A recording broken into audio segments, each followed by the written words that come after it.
can't tell you, these corridors just seem to go on forever. Door after door after... What the hell? Okay, well, that was a little bit odd. Oh, it's a merry-go-round. Oh, I haven't seen one of those in ages.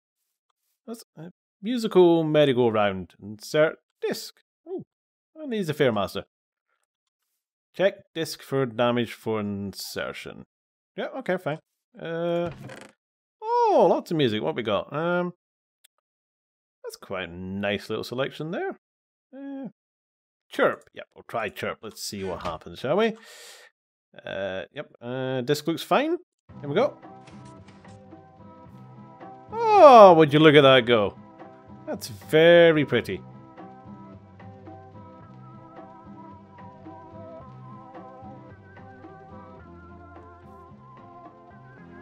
Just take that one out. Hey, what else we got? Oh, I love that one. This one is damaged. We'll give it a go anyway. I mean, what's the worst that could happen? Oh, okay.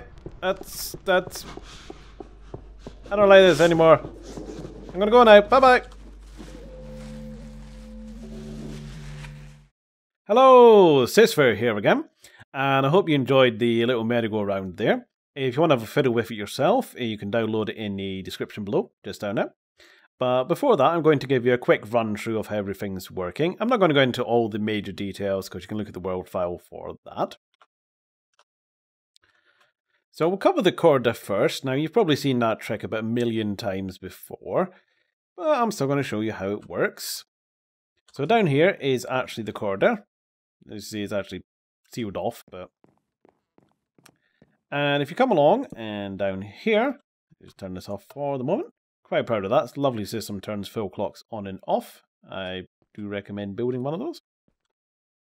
But this is a full clock, and it's running this command here, which is just a teleport, and it is teleporting players who are standing there 5 blocks up to the other door. So we'll just put that back on. And if I step into it backwards, you'll see what happens. There we go. Anywhere at the door replica, so as we approach, that happened. Now, the merry-go-round itself, we've got a bunch of horses here. All the horses are silent with no AI, and occasionally they do rear up and nothing we can do about that. Well, and open the mouths.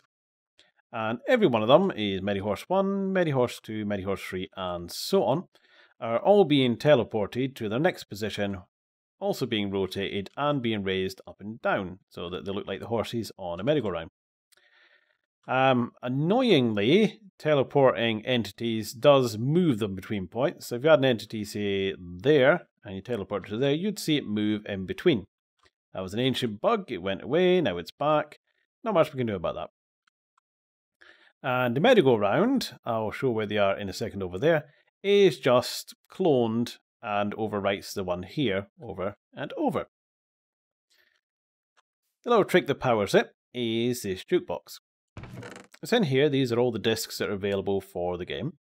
And any one of these discs, bar disc 11 there, will cause the merry-go-round to activate and go round.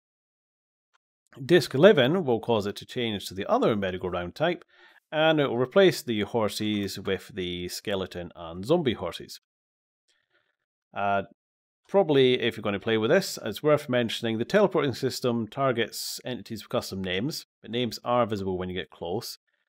It's worth replacing that and using UUIDs, which is a preferred standard now, and that way you won't see any names when you go up to them at all, which is quite good. And it's just our Fairmaster who you would have seen got replaced by a witch.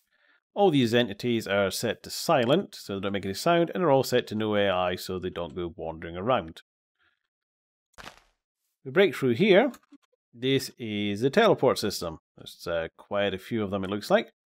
It's actually, each one of these is just one of the horses, and each one of these over here is just the undead horses. And these are just clone commands for moving the merry-go-round.